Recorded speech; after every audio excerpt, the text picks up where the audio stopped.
In today's video, I'm going to teach you how to change microphone and camera modes in FaceTime on your iPhone and iPad.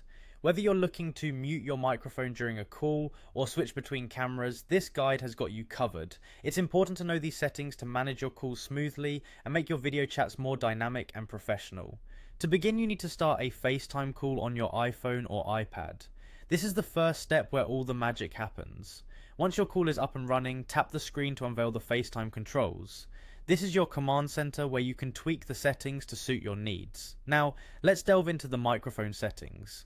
Managing your mic is crucial, especially when you need to mute background noise or chime in without interrupting.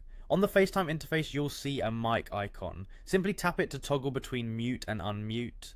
This little icon is your key to having control over what the person on the other end hears. Having this control can make your communication much more effective, allowing you to keep unwanted sounds at bay.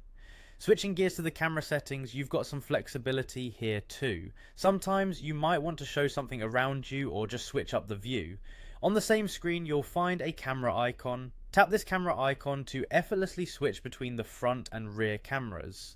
This feature is fantastic for when you need to show your surroundings or when you simply want to change the perspective of the call. For those who love to add a touch of flair to their calls, FaceTime offers something called portrait mode. If your device supports this feature, you'll notice a portrait icon. Tapping this will smoothly transition your camera to portrait mode, offering a beautiful blurred background effect which keeps the focus on you. It's an excellent way to give your video call a professional look, especially in less than perfect environments.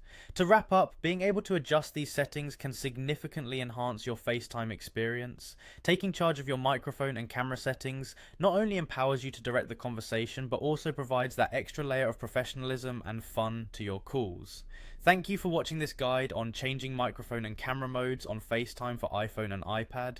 I hope you found it helpful. Don't forget to play around with these features in your next call to get accustomed to them and enjoy a smoother, more polished video chatting experience.